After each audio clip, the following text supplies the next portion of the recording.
Hey guys, welcome back to another episode of Shop Talk. I'm here with Dave and we're in Copper Custom. And today we want to talk about affordable, I'm not going to say cheap, affordable scopes. Affordable sights in general, not just scopes. We can talk about cheap ones too. We can talk about cheap ones. Well, let's talk about affordable ones. Not to be too derogatory towards sights that I actually like to use quite a bit. If you watch the Military Arms channel enough, you'll notice that you'll see me out on the range with some affordable optics from time to time. Dave, you know, in the gun shop, when you see people come in, what are the most common affordable sights that you see people purchasing? Is it red dot sights, magnified optics, and what are they buying typically? Well, I mean, the budget red dots are really the hot item in the last couple of years. You know, a couple of years ago, there wasn't a whole lot of options in decent quality tactical red dot sights. Yep, I agree. And, you know, I say tactical, but people are using them for hunting and target shooting and everything else now.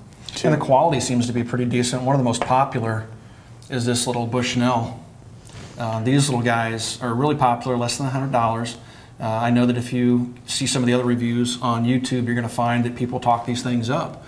And I've had pretty good luck with them. What's your experience been with them? Have you had customers bring them back? Any complaints about them? Well, if we're less than $100 piece of glass on a red dot sight, what do you get for it? You know what? That little sight has caused us to get rid of most of our other inexpensive red dot manufacturers, just because for an AEM micro size sight, yeah, it's worked flawlessly. We don't have, I can't remember any returns, functional flaws.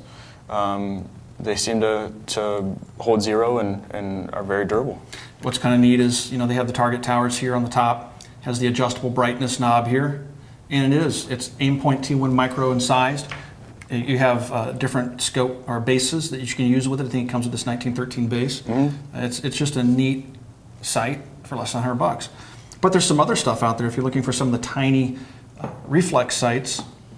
Things like this little, and I say little because I mean it very much so. It's a very small red dot reflex sight from Bushnell. Not Bushnell, I'm sorry. This is the Burst Fastfire 3.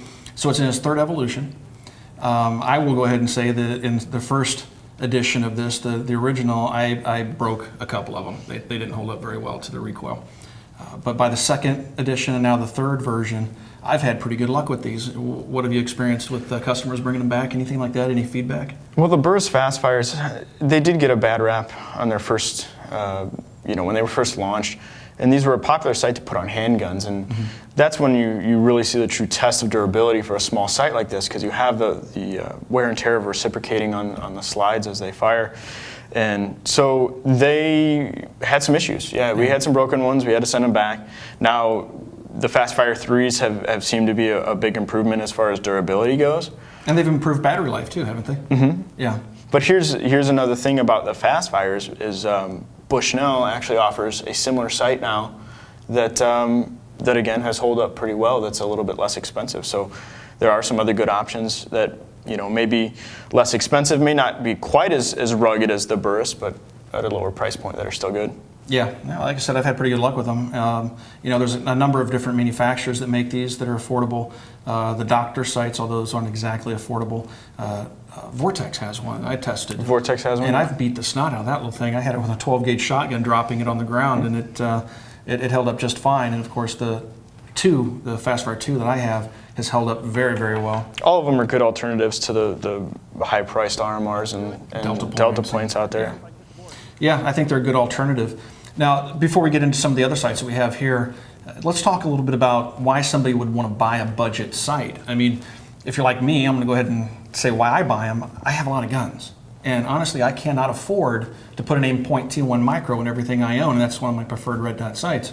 So I look to these affordable sights as an alternative to me constantly taking my one T1 micro or my one H1 micro off every gun and putting it on other guns as I move around. It just gets to be a pain in the rear end, constantly re-zeroing your firearm.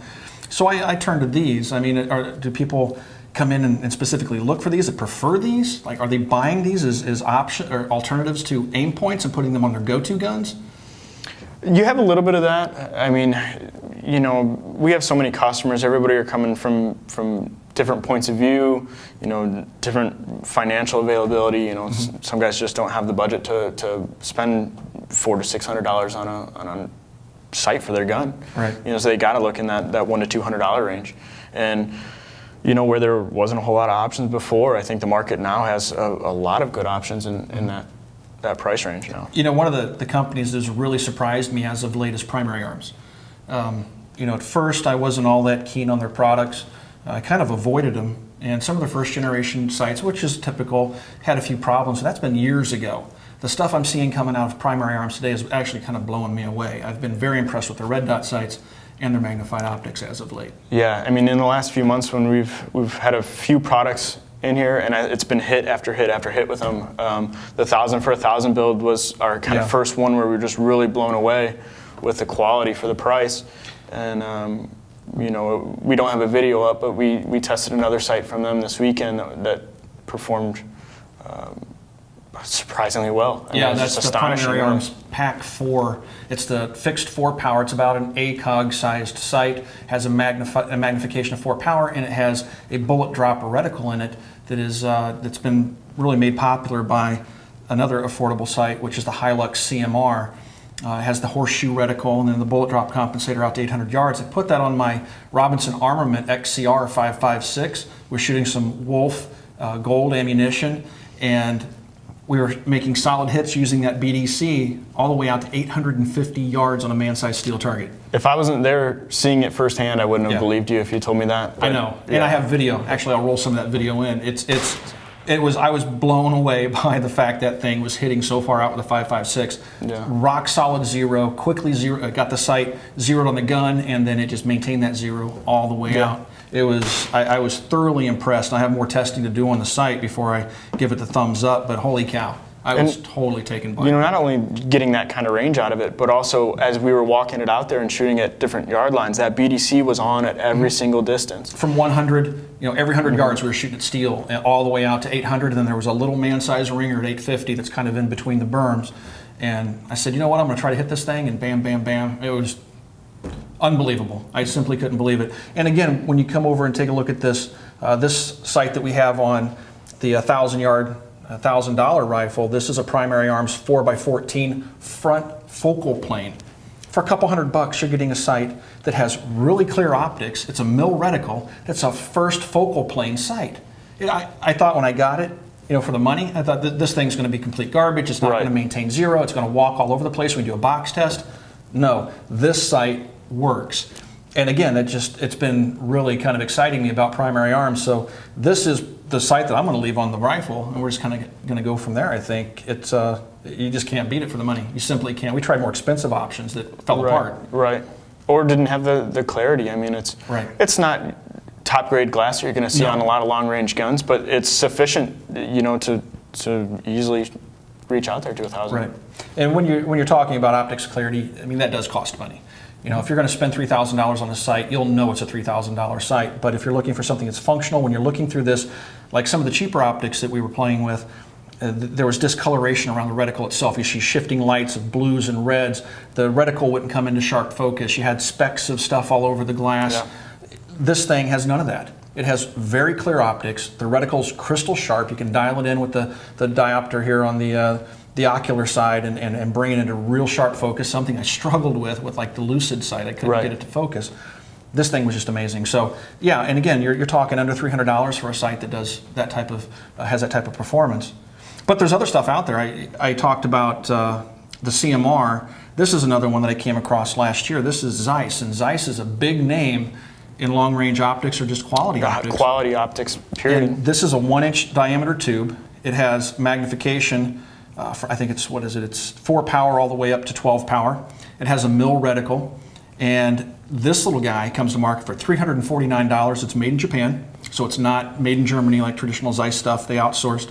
But again, I use this thing in testing when I'm testing rifles for accuracy, and I've been kind of surprised by this, and it's something you can go pick up at Cabela's or just about any big box store. They're sitting there in little handy, cool looking white plastic clear center and white end cap containers that just kind of say cheap, but it's really a great sight for the $349 that you're going to pay for it. Well, and a lot of guys, I'm sure we'll see it in the comments of the video, that will say, well, all these sights are foreign-made, Chinese, Japanese, and that is the case, and those have always been associated with bad quality. But especially in the last few years, the increase of quality of them is good. And Well, I always tell people, you know, they say that people think that Chinese made means cheap or poor quality. Right. And it does mean affordable many times, but it's just like when you have something manufactured in the United States. You can go to cheap manufacturers and get junk back, Right. or you can go to quality manufacturers and get high-end stuff back. And I'm a big Mac guy, and my iPhones and my iMacs and all that stuff, which I swear by, all made in China. So the optics, and this is a Chinese-made scope that I think is stunning. The CMR is just one of my favorites. I have 4 of these things, and I use them all the time. Just an outstanding sight, again, for right around $300, and you just can't beat them. Chinese-made. What are the options for U.S.-made, though? I mean, I know a lot of guys just simply refuse to buy foreign-made products. What are some of our alternatives? Well, the one that we've had the most success with ever since the line re-debuted after Louisville picked them up is the Redfield scopes. And they've continued to increase their product line, albeit slowly, you know, just a couple of products per year. But they have the Revolution series scopes, which for hunting guns, target guns, 22s, I mean, they really kind of work on everything. Now, they don't have a huge offering, but what they do in the Revolution series, they're all American made. They have Louisville warranty behind them. And they have come out with some good tactical sights recently as well. Now, I know that they make at least one American-made tactical scope that they debuted at SHOT this year. I haven't seen one or played with one yet, but I imagine it. Is an it'll be old good. name in optics. I mean, they were making scopes for the military during the Second World War. Yeah.